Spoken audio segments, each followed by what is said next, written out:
그 놀라우신 은혜를 끝이 없는 주의 사랑 강물 되어 흘러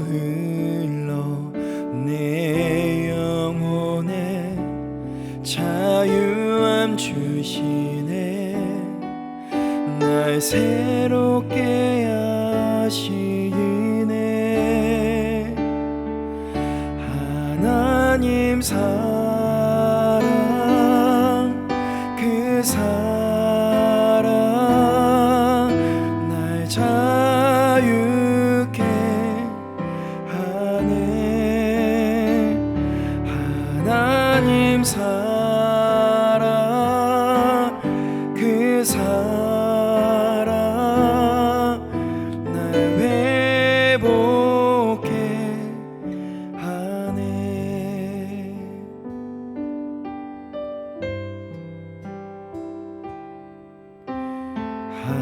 하나님의 그늘 아래 내 모든 것 내려놓고 나 잠잠히 주를 묵상하네. 그 놀라우신 은혜를 끝이 없는 주의 사랑 강물 되어 흘러 내 영혼에 자유함 주시네. 날 새롭게 하시네. 하나님 사랑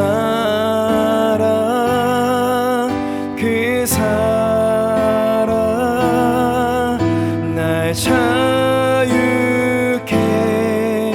하네. 하나님 사랑 그 사랑 날 회복해 하네. 하나님 사랑 그 사랑 날 자유케 하네.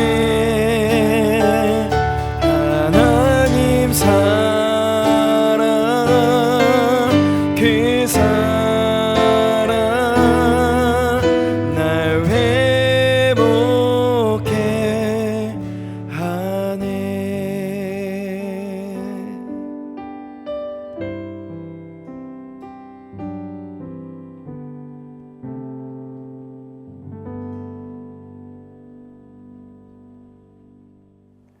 안녕하세요. 9월 첫째 주 가정예배 시간에 돌아왔습니다. 오늘은 전도서 7장의 말씀 함께 볼 건데요. 전도서 7장 11절에서 14절의 말씀입니다. 우리 한 목소리로 함께 말씀 읽었으면 좋겠는데요. 말씀 찾으세요. 전도서 7장 11절에서 14절까지의 말씀입니다. 함께 읽겠습니다.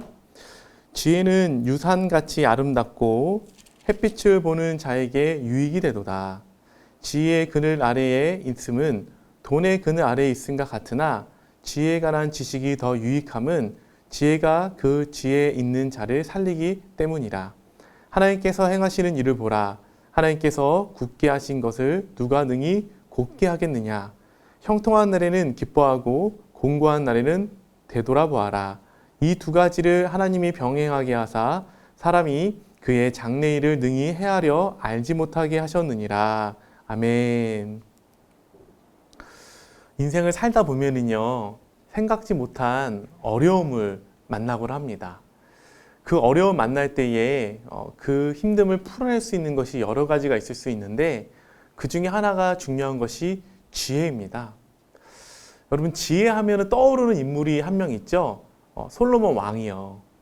하나님께 1000번째를 드리고 기도하는 가운데 듣는 마음을 하나님께 받고 또 지혜의 마음을 받게 되었어요. 어느 날 솔로몬에게 2명의 여인이 찾아왔죠. 그런데 그 2 여인이 살아있는 아이와 죽은 아이를 싸우는 거예요. 어떤 싸움이었죠? 살아있는 아이가 내 아들이라는 싸움이었어요. 그러자 솔로몬이 이런 판결을 내립니다. 너희 둘이가 서로 살아있는 아이가 내 아이라고 하니까 그 아들을, 살아있는 아들을 반토막을 내서 나누도록 하겠다. 그때 진짜 엄마의 마음은 어땠을까요? 굉장히 마음이 아프겠죠? 그래서 진짜 엄마는요, 솔로몬 왕이시여, 아이를 죽이지 마십시오. 아이를 반토막 내지 마시고 저희 여인에게 주십시오. 그런데 진짜 엄마가 아닌 여인은요, 정말 좋다고, 내가 갖지 못하고 네가 갖지 못하면 차라리 반을 쪼개서 서로 나누자라는 얘기를 했어요. 그때 솔로몬 왕이 명판결을 내리게 되죠. 이 살아있는 아이를 첫 번째 여인에게 주도록 하여라. 왜 그렇습니까? 그 첫 번째 여인이 진짜 엄마라는 거죠. 솔로몬이 이렇게 지혜로운 명판결을 내릴 수 있었던 이유는 무엇입니까? 지혜의 근원이신 하나님을 경외했고요. 하나님으로부터 지혜가 옴을 알았던 자였기 때문에 하나님의 지혜의 판결을 낼 수 있었던 겁니다.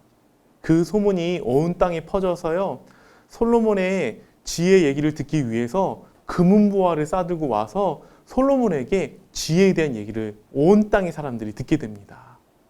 이처럼 지혜는요, 너무나 귀한 것이에요. 여러분, 지식과 지혜가 틀려요. 어떤 차이가 있을까요? 지식은요, 우리가 세상의 학문에서 배워서 습득할 수 있어요. 그런데요, 지혜는 그렇지 못해요. 배운다고 내가 얻을 수 있는 것이 아니라는 거예요. 지혜는요, 하나님으로부터 오는 겁니다. 하나님부터 오는 것이 지혜예요. 그래서 지혜의 근본이 여호와 하나님이기 때문에 우리는 하나님을 경외해야 된다라는 겁니다. 오늘 본문 말씀에도요, 이 지혜라는 단어가 굉장히 많이 나와요. 11절 말씀에도요, 지혜는 유산같이 아름답대요. 유산이 뭐예요? 부모님으로부터 재정을 물려받는 거잖아요. 그것처럼 이 지혜가 유산같이 아름답고 또 햇빛을 보는 자에게 유익이 된대요.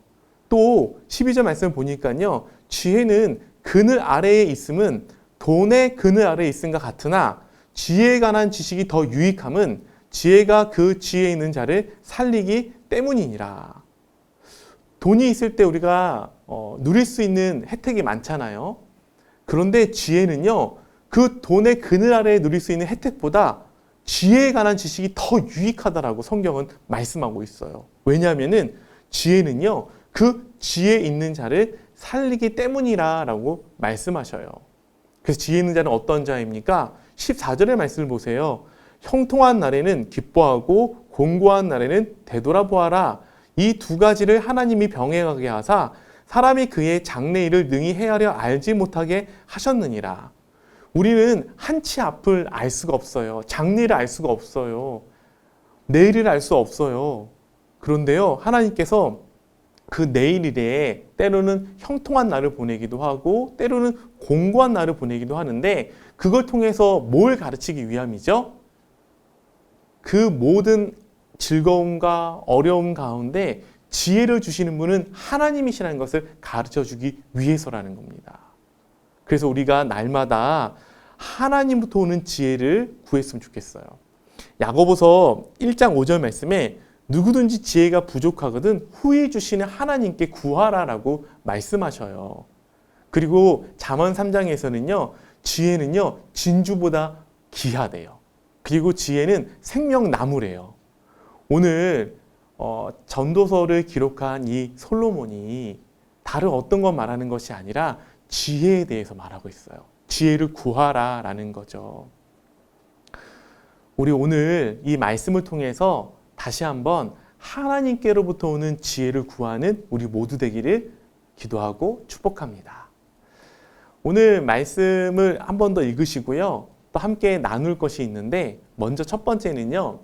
지혜와 지식의 차이점과 비슷한 점을 한번 나눠보세요. 그리고 하나님께로부터 오는 지혜를 내가 얻고 구하고 또 지혜로운 삶을 살아가기 위해서는 어떻게 해야 할지 나눠보세요. 그리고 온 가족이 모여서 주기도문 후에 오늘 가정예배 마쳤으면 좋겠습니다. 늘 은혜 가운데 승리하시고요. 하나님께로부터 오는 지혜로 충만한 인생 살아가며 하나님의 은혜 가운데 승리하는 우리 모두 되기를 기도하고 축복합니다. 감사합니다.